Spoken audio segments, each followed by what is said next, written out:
70-year-old woman gives birth to a baby. Then her husband sees a strange detail. 70-year-old woman gives birth to a baby, but then her husband sees something strange. It's almost impossible to believe, but it's really true. This 70-year-old woman gave birth to her second child more than 40 years ago.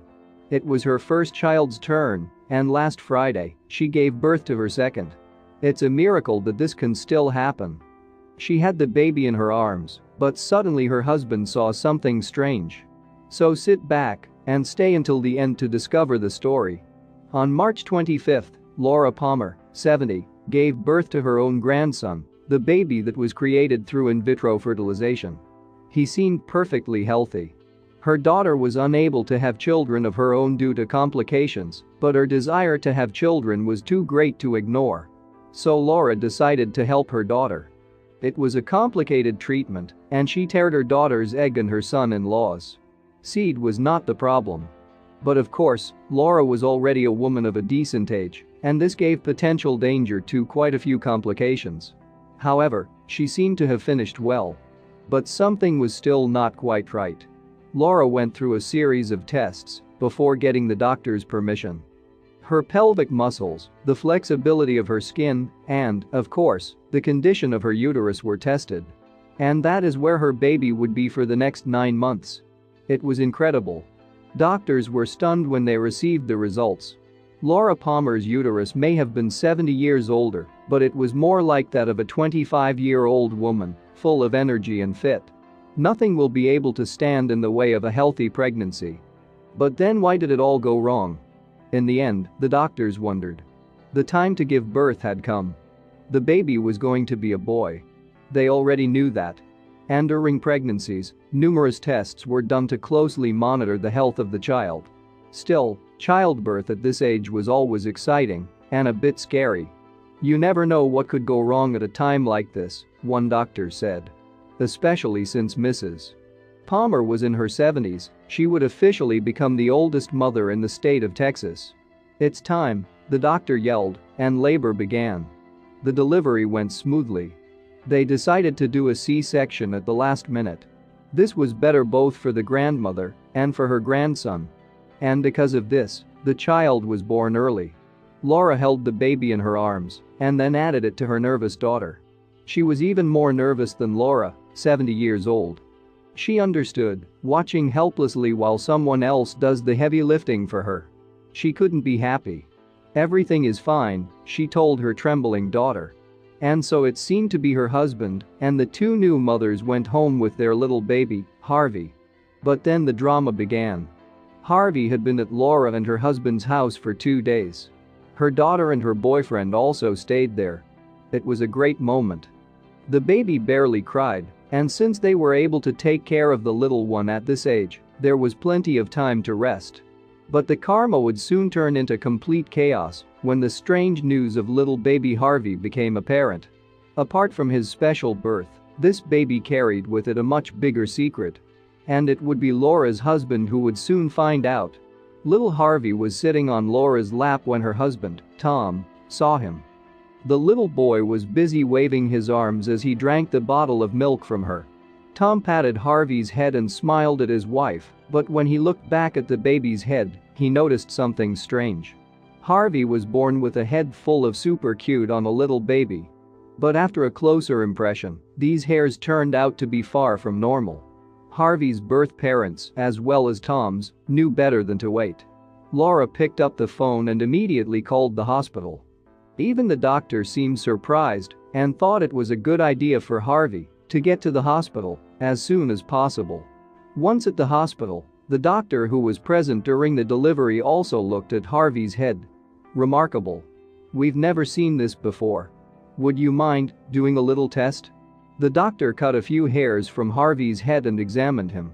The little man's parents had no idea what was going on. With all his fascination, the doctor had forgotten to reveal what exactly was going on. It took about a half an hour for the doctor to come back into the room, and she had a big smile on her face. She sat next to Laura's daughter and explained her findings to the nebulous woman and her boyfriend. Laura and Tom looked at them, and they weren't very calm either. See these DNA spirals. Normally within virtual fetalization, you see a perfect match between the child's DNA and that of both donor parents. However, we have noticed a small mutation in Harvey. Harvey not only has 2 genes, but 3. Of course, her DNA can be found directly in her son's, but there's a 3rd DNA code present. Your surrogate mother's, Laura. Laura couldn't believe her ears. How could my DNA get mixed up with Harvey's? I was just the surrogate mother. We've never experienced it here. But in theory, it is possible, said the doctor. The baby, of course, had lived in her womb for 9 months, so it's possible that he inherited little characteristics from Laura. Normally, these features wouldn't show up, but Harvey's looks were hard to miss. He had been given a special hair color mixed between his parents and his surrogate mother. Surrogacy might present ethical issues, yet it can also be a joyful experience for individuals. In her new book, actress Gabrielle Union discusses her decision to become a surrogate parent. She joined celebrities like Neil Patrick Harris, Nicole Kidman, and Kim Kardashian in using a surrogate to carry their child. A contentious kind of assisted reproduction, surrogacy has reignited ethical debates over whether women should be able to sell their reproductive skills, as well as the meaning of parenthood. The ethics of surrogacy are hotly debated globally. Some have prohibited it, while others have limited its use. The US surrogacy laws differ by state. The legal spectrum is due to ethical concerns ranging from potential surrogate exploitation to fears that surrogacy negatively impacts the child's life. Surrogacy can be exploitative, but it can also be a wonderful experience when performed with sufficient societal support and when all participants exhibit mutual respect, kindness, and understanding. At its best, it may inspire a broader definition of family fears and myths. Sarah Abraham's wife begs him to have children with his slave Hagar because she is unable to conceive. Nowadays, surrogacy is done in one of 2 ways, mostly in expensive IVF clinics. The surrogate owns the fertilized egg. In traditional surrogacy, the fertilized egg originates from either the intended mother or a donor in today's gestational surrogacy. To make an embryo, an egg must first be fertilized by a sperm in the surrogate womb, not the intended mother's. Pregnancy surrogacy allows intended mothers to keep a genetic link to their child. Others may favor it for fear of a surrogate claiming a biological tie to the child. One of the legal and ethical concerns about surrogacy is that a surrogate might steal or adopt a child. The Baby M case in the United States in the 1980s tapped on these worries. In this case, Mary Beth Whitehead, the surrogate, wanted custody of the child she carried.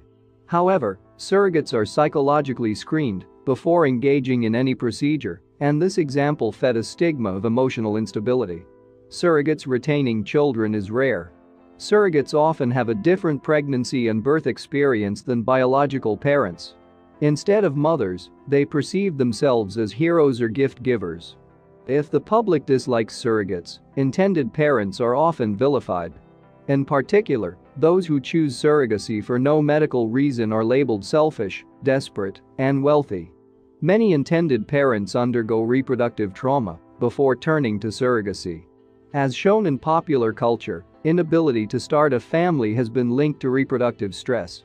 Choosing a surrogate is frequently the last resort for parents who have exhausted all other options. Desperation, in other words, is an attempt to create a happy ending to the reproductive existence. As I have proposed in my own research. Surrogacy ethical concerns true, this method of becoming a parent is costly, at least in the United States, where it often exceeds $100,000. The costs are high, since intended parents must pay for their own and the surrogate's healthcare, many of which are not insured. They must also pay legal and agency expenses as well as surrogate compensation ranging from $45,000 to $75,000.